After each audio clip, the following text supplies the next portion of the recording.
La estrategia está diseñada para que en vez de que se rindan cuentas, la polarización te ayuda a distraer de los fracasos que poco a poco vayas teniendo como gobierno. Ellos la van a seguir impulsando, la narrativa polarizante y la narrativa de confrontación, la van a seguir impulsando porque hasta el momento, lo vimos ya con el expresidente Andrés Manuel López Obrador, pues la verdad es que fue funcional. Muy buen día, amables amigos de Hay Dato Encerrado, qué bueno que nos acompañen. Está conmigo Miguel Romero, él es experto en políticas públicas y vamos a hablar del arranque de gobierno de Claudia Sheinbaum Pardo.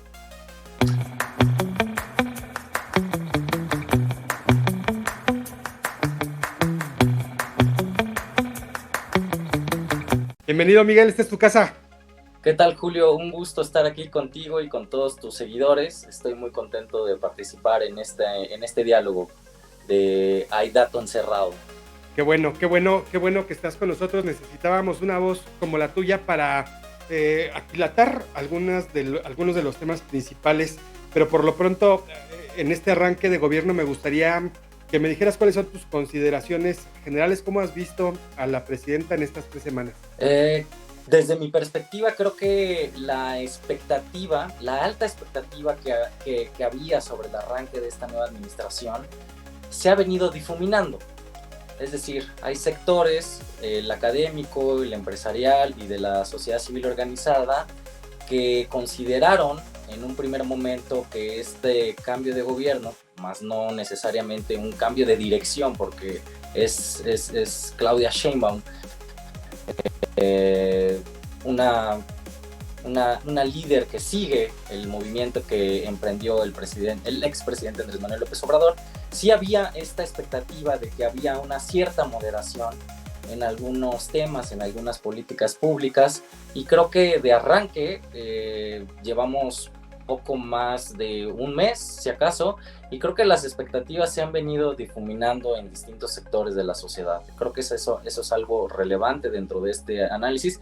El tiempo, por supuesto, que es cortísimo para poder hacer una determinación sobre cómo está arrancando la administración, pero yo creo que la expectativa se ha venido difuminando en este arranque, en este primer mes de la nueva administración de la presidenta Claudia Sheinbaum. Ok, entonces, de acuerdo como tú lo ves, se está difuminando, es decir, había mucha mayor expectativa y estamos cayendo poco a poco en la realidad. No podemos hablar, digamos, en este inicio de gobierno sin hacer notar que existe una sombra del antecesor de Andrés Manuel López Obrador, creador del concepto de la autodenominada Cuarta Transformación o esta apocopía de la 4T y toda su simbología que efectivamente, como bien lo apuntas, pues va a seguir, digamos, las grandes obras que prometió, algunas no se alcanzaron a terminar, dicen que van a seguir en este periodo, se supone que seguirán, tanto, digamos, las obras de infraestructura, pero también la obra ideológica, digamos, que se mantiene y que redunda en acciones como la llamada reforma judicial. Pero bueno, vamos parte por parte. Vamos a recuperar este clip de la presidenta en donde habla de la violencia que se ha desatado en Sinaloa. Secuestro del Mayo y se lo llevan a Estados Unidos. Después sale que hay alguien que salió liberado, no quiero dar los detalles. ¿Qué pasó? Y a partir de ahí se desata una ola de violencia en Sinaloa. Lo menos que las y los mexicanos debemos exigir es qué pasó, cómo se dio esta detención, por qué salen liberados delincuentes que fueron entregados por extradición de México.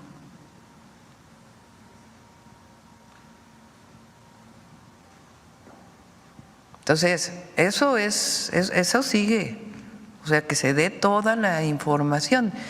¿Quién está en esta investigación y todo? Es la Fiscalía General de la República. Pero no hay que especular, desde mi punto de vista, porque es Acusar a alguien sin pruebas, pues no es bueno. Entonces hay que hacer que actúen las instancias correspondientes. Pues ahora sí que, ¿qué pasó? Imagínate, la presidenta Sí. no tiene idea de qué es lo que pasó. ¿Cómo ves el tema Sinaloa, Miguel? Yo creo que tú también lo comentaste, es la continuidad de una estrategia en donde la narrativa es ubicarse, aún siendo el gobernante, como si fuese parte del pueblo o un ciudadano normal. Cuando hace esta pregunta a la presidenta de qué pasó, pues al mismo tiempo se exhibe ella y exhibe al propio gobierno, porque es increíble que el propio gobierno de México no tenga claridad de qué es lo que ha venido pasando. Es decir, hay que tener muy claro que esta narrativa en donde el gobernante se pone de lado o asume como si él fuera el pueblo o el ciudadano, ha sido funcional y ha sido estratégica, pero eso no significa que sea beneficiosa en términos de transparencia y en términos de rendición de cuentas.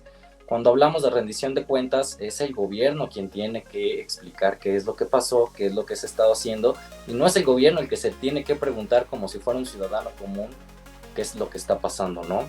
Entonces me parece que se entiende la narrativa, se entiende parte de la estrategia, pero al mismo tiempo pues se exhiben y es increíble que el propio gobierno no tenga claridad de qué es lo que ha venido pasando cuando pues es su obligación.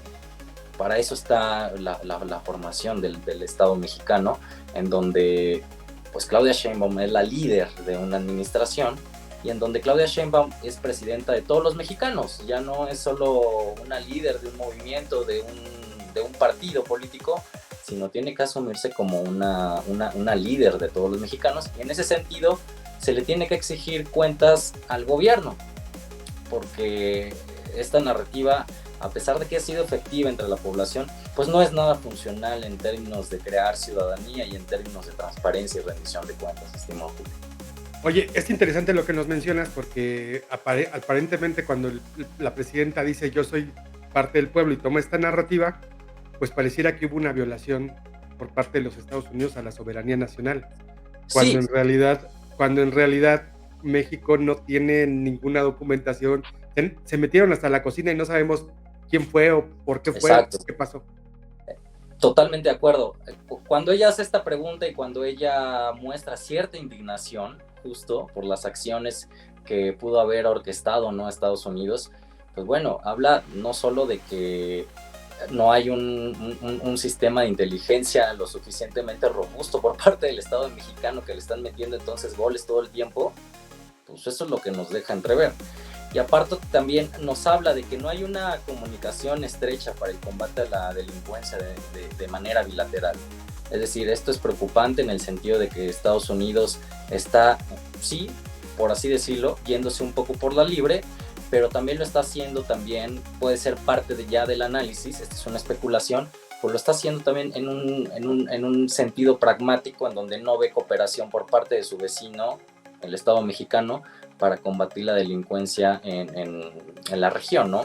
Entonces, pues este cuestionamiento que se hace a sí misma la presidenta Claudia, pues exhibe muchas cosas, entre ellas una mala cooperación con Estados Unidos, exhibe que no hay un sistema de inteligencia robusto que permite estar identificando qué acciones se toman por parte de otros estados, porque en este caso nuestro vecino país del norte, y exhibe también pues que no hay una estrategia propiamente nacional y tampoco conjunta. Oye, desde el punto de vista de la comunicación, ¿crees que es acertado dejar de mencionar evidentemente a Ovidio?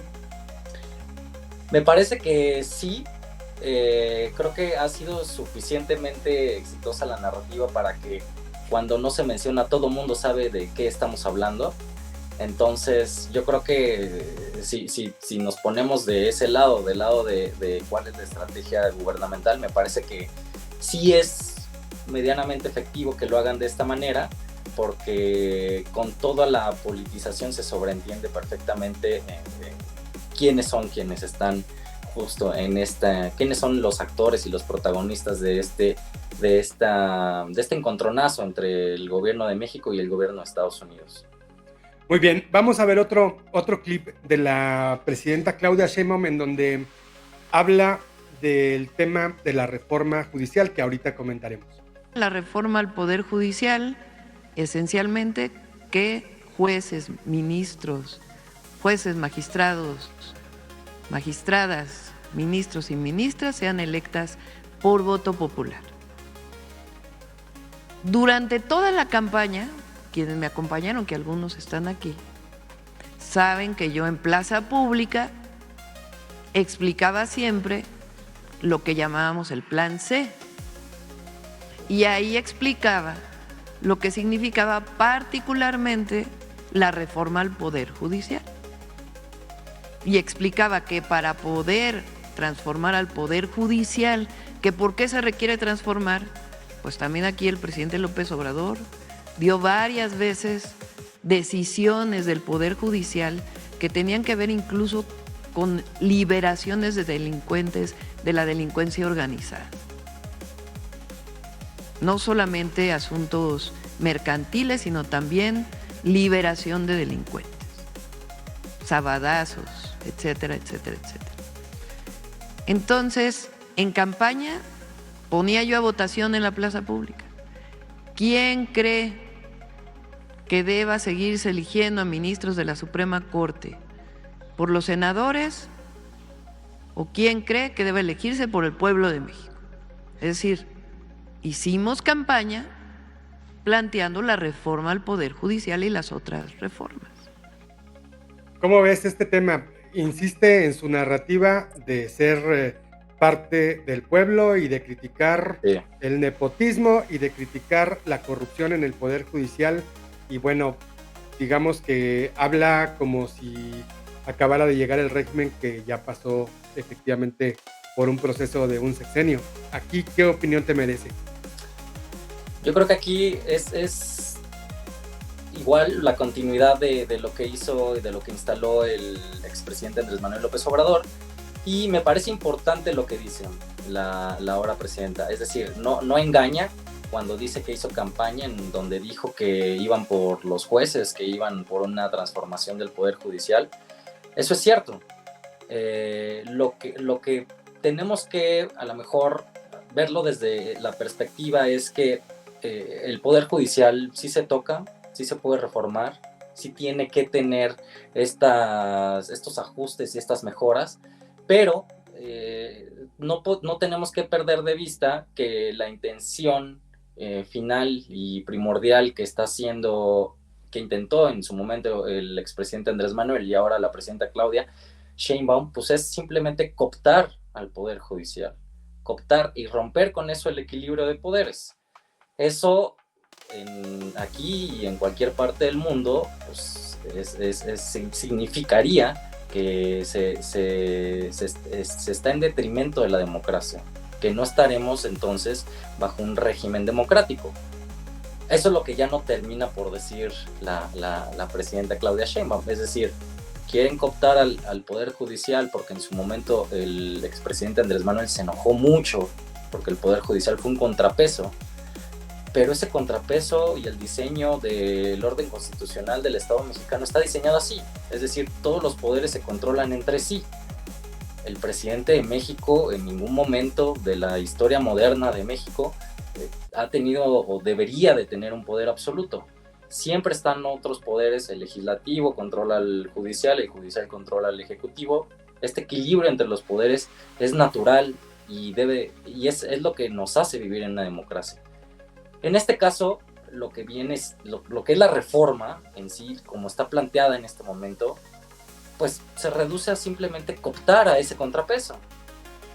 Que el Poder Ejecutivo, en este caso la presidenta Claudia Sheinbaum, no tenga un contrapeso enfrente de sí que le haga a lo mejor ajustar sus políticas públicas o ajustar sus decisiones. Es lo único que quieren.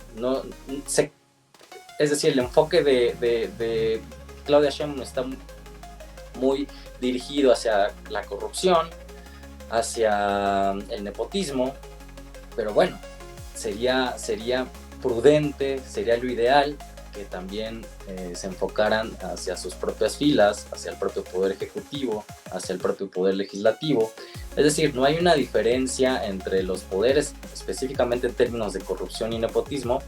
Los tres poderes tienen este tipo de problemáticas, tal vez unos más graves que otras, y no es necesariamente la principal problemática del poder judicial. Es decir, ¿por qué no hacen entonces primero una limpieza del poder ejecutivo? ¿Por qué no resuelven primero sus señalamientos de corrupción? ¿Por qué no resuelven primero sus señalamientos de nepotismo al interior de sus filas en el propio poder ejecutivo, antes que mirar al otro poder que está enfrente de ellos y que resulta como contrapeso? Entonces, bajo esa dinámica, lo único que es el objetivo es cooptar al otro poder para que no exista contrapeso. Y ya lo hicieron, y francamente, la presidenta, y por eso quiero poner inmediatamente este clip para encadenar tu comentario, sí, pues ha celebrado mucho el respaldo legislativo, y todo evidentemente conlleva al voto el pasado 2 de junio. Vamos a ver este clip. Fíjense nada más, son 300 distritos electorales en el país. La coalición ganó 256 diputados y diputadas.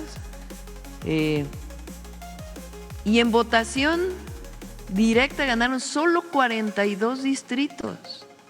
El PRIAN. Solo 42 distritos. Esta es la votación directa de mayoría. Y Movimiento Ciudadano solo ganó un distrito. ¿Cómo ves esto, Miguel? O sea, quien no haya vivido o no se acuerde de las épocas del priismo, pues era esto, ir a ver la elección y descubrir, sí, que todo se lo llevaba el partido de la bandera. Sí, a ver, yo creo que la narrativa que se orquesta y que se diseña desde Palacio Nacional está montada en ciertas falacias. Una de las principales es que el voto habilita en este caso al gobernante a poder hacer o deshacer todo, y eso la verdad es que es falso. O sea, el voto significa que hay un sistema democrático que soporta toda la estructura y el aparato del Estado. Es decir, si llegas al poder por la medida del voto, estás en un sistema democrático. Ahora, ese sistema democrático te exige que haya un equilibrio de poderes. En ese sentido, que tengas una mayoría que votó por ti, no necesariamente te habilita para que tú puedas estar cooptando tu poder, para que puedas estar destruyendo tu poder, porque si fue mediante un sistema democrático por el que llegaste, tienes que respetar ese sistema democrático por el cual llegaste, el cual implica irremediablemente tener un control de poderes, tener un equilibrio de poderes en este caso. Entonces, me parece que de ese lado, del lado de la propaganda gubernamental, del lado de la narrativa gubernamental, instalan esta idea falsa de que el voto habilita al gobernante para poder hacer y deshacer lo que se le venga en gana, y es falso. El voto es un recurso primordial de la democracia, pero la democracia se sustenta en el equilibrio de poderes. Ok, fíjate que me llama mucho la atención, y voy a hacer este clip donde precisamente una de las cosas que ha celebrado varias veces Claudia Sheinbaum es su triunfo en las urnas, y te quiero preguntar, después de que lo veamos, precisamente cuánto tiempo vamos a tener esta celebración por parte de la hoy mandataria. Vamos a ver el clip. Ganamos con esta diferencia de votación. En el caso de la presidencia, obtuve 35.924.519. ¿Cuánto obtuvo la candidata del PRIAN? 16.502.697 y Movimiento Ciudadano 6.2 millones. La votación más alta que se haya tenido en la historia. Pues parece que mantiene esta fijación con el PRIAN, con el pasado, con la mafia del poder. ¿Qué opinión te merece esto? Es parte de la estrategia del gobierno. Me parece que no debería de ser primordial hoy en día en donde ella ya es gobernante de 130 millones de mexicanos. Es decir, cuando se fortalece este tipo de mensajes, pues se da la sensación de que ella nada más está para quienes votaron por ella. Y yo creo que esa etapa ya la pasamos, es decir, la competencia electoral, la competencia entre candidatas me parece que siempre es positiva, hacer esta diferenciación entre un candidato y otro es positivo, incluso con adjetivos fuertes, incluso con señalamientos potentes, pero vamos, esa etapa electoral ya la pasamos y yo creo que en este momento la presidenta tendría que enfocarse en cómo hacer que esos votos que fueron para el PRIAN, pues también cómo hacer política pública, cómo rendir cuentas incluso a esos ciudadanos, cómo incluso, si lo quieres ver, seducirlos para que tengan también el apoyo de esos votantes que no necesariamente en su momento optaron por ella, ¿no? Entonces me parece que eso refuerza esta idea de que ella solamente está al servicio de aquellos que votaron por el movimiento. Desde mi punto de vista no es lo necesariamente adecuado, pero es parte de la estrategia de polarización, que esta estrategia de polarización también, pues, yo creo que desde el punto de vista de ellos, pues tiene un rendimiento electoral importante, ¿no?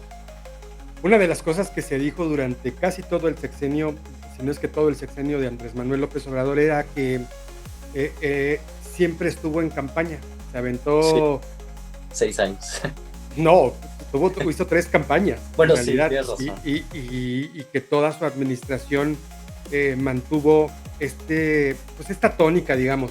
¿Crees que en esto también hay una receta implícita que da buenos resultados, por lo menos en la percepción de este grupo que son fieles seguidores? Yo creo que lamentablemente sí.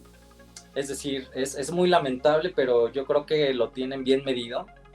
La estrategia está diseñada para que en vez de que se rindan cuentas, la polarización te ayuda a distraer de los fracasos que poco a poco vayas teniendo como gobierno. Entonces, es lamentable, pero sí le sirve a los seguidores, a los militantes. Sirve incluso también para la oposición, porque la oposición se engancha en este tipo de narrativas, en este tipo de dinámicas, y todos perdemos de vista lo verdaderamente relevante, que es, bueno, un ejército en tareas de seguridad pública, unos megaproyectos que tienen los contratos resguardados por 10, 15 años, un sistema de salud colapsado, la violencia y el crimen organizado en la mayor parte del país. Entonces, mientras la narrativa sea funcional, ellos la van a seguir impulsando. La narrativa polarizante y la narrativa de confrontación la van a seguir impulsando, porque hasta el momento, lo vimos ya con el expresidente Andrés Manuel López Obrador, pues la verdad es que fue funcional. Lamentablemente funcional, no necesariamente para la creación de ciudadanía, pero sí para sus intereses propios de poder seguir con cierta impunidad que les permite este margen de maniobra, que es la propaganda efectiva, lamentablemente, entre un grupo poblacional alto. Sin duda entonces les deja réditos políticos. Totalmente. No hay por qué cambiar las cosas que dejan réditos políticos para un gobernante, ¿verdad? El principal rédito político inmediato es que no rinden cuentas. Híjole, no hay transparencia, no hay rendición. No hay transparencia. Súper interesante lo que nos platicas. Y bueno, vamos a pasar un poquito a la parte final. Nos faltan un par de clips que tenemos preparados. Y vamos a hablar un poco de la relación con Estados Unidos, el TIMEC, porque cómo le hacemos para no dejar de ver, digamos, la relación bilateral cuando hay elecciones en Estados Unidos, cuando tenemos el caso Sinaloa derivada del secuestro y la aprehensión en Estados Unidos de Ismael El Mayo Zambada, que no es ningún, digamos, delincuente común. Estamos hablando del capo más pesado de la delincuencia.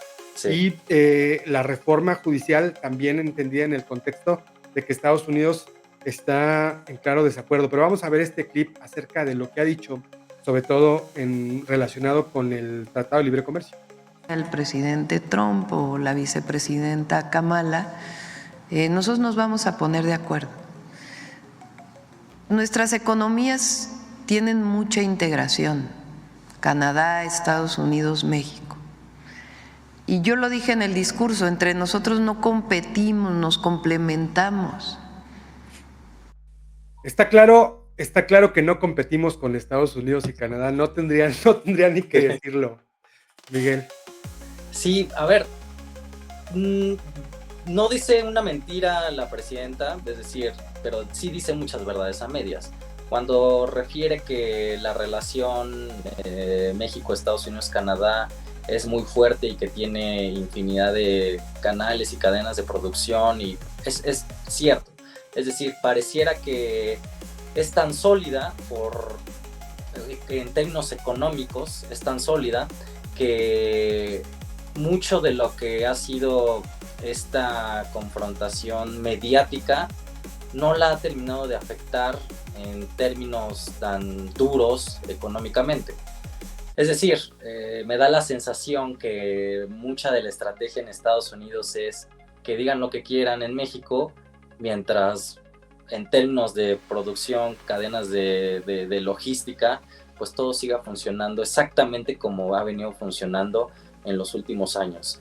Entonces, falta ver, sí, o sea, la expectativa es interesante ahora con las próximas elecciones en Estados Unidos, para ver si se endurece o no el discurso, pero tiene cierta razón la presidenta cuando dice, pues, es decir, la relación económica es muy estable entre Canadá, México, Estados Unidos, eso es cierto, pero sí impacta, es decir, sí lastima y sí puede impactar al final si se endurece el discurso de un Donald Trump regresando a la presidencia en Estados Unidos. Sí podría impactar esas cadenas que parecen muy sólidas, ¿no? Esas cadenas económicas que parecían inamovibles, que no se mueven y que están realmente muy estables.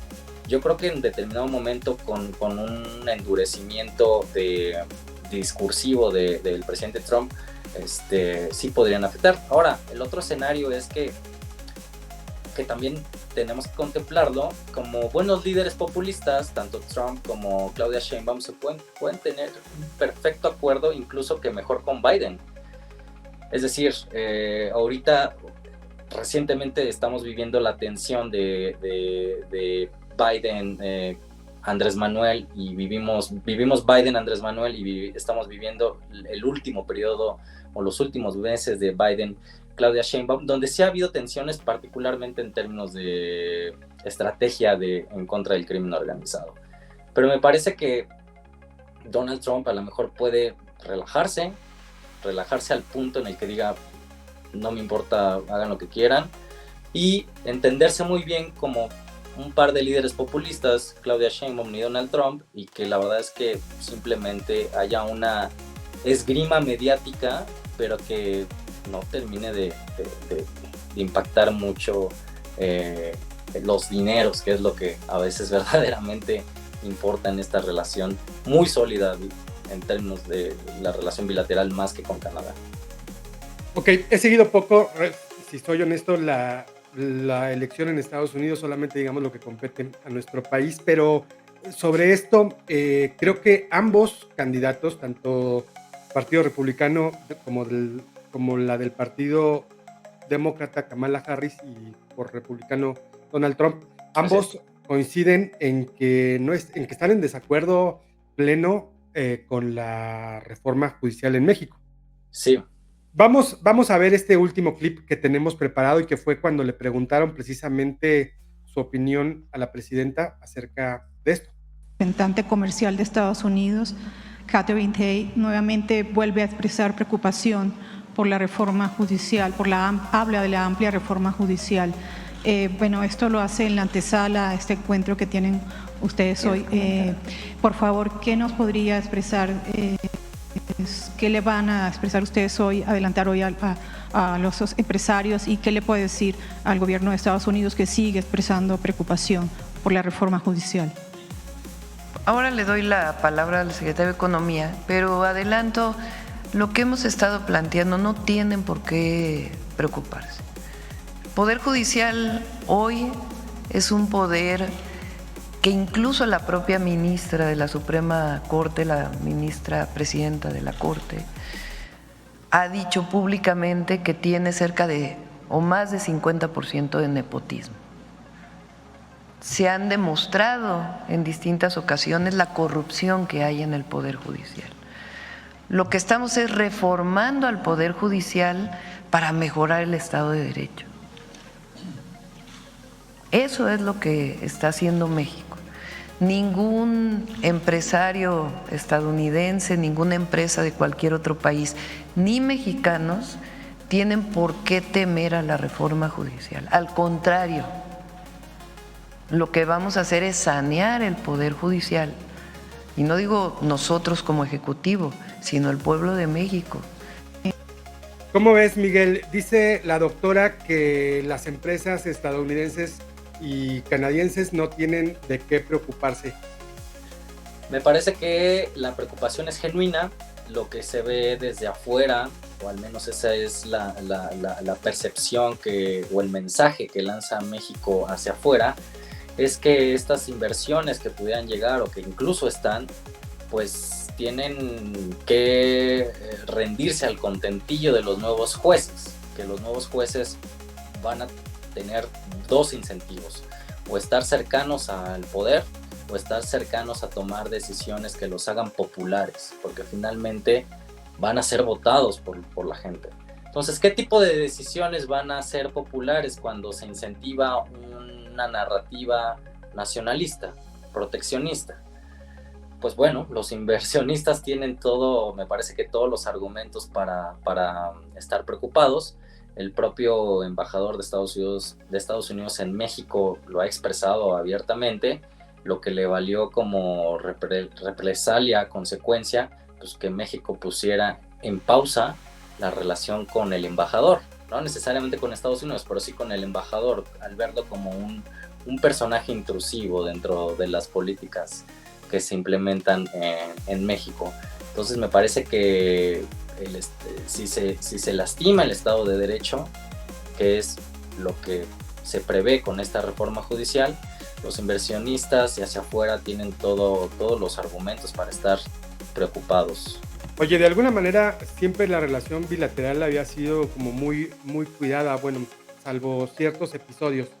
¿No crees que ahorita en la diplomacia mexicana sí hay un evidente descuido? Me parece que esta reacción, un poco este endurecimiento de la presidenta Sheinbaum cuando le instruye al embajador únicamente tener el canal del canciller y dejar de ver a otros funcionarios mexicanos o a otros gobernadores o a otros, es decir, un poco lo que le dice es: la única puerta y el único canal oficial que tiene el señor embajador es el del canciller de México, Juan Ramón de la Fuente, y lo inhabilita para que esté tocando otras puertas. Me parece que ese endurecimiento, pues sí, hace que la diplomacia pues quede un poco lastimada con esta fraternidad entre ambas naciones que sí había venido sucediendo. Muchas gracias, Miguel, por habernos acompañado aquí en Hay Dato Encerrado. Por favor, ¿algún último comentario antes de despedirnos?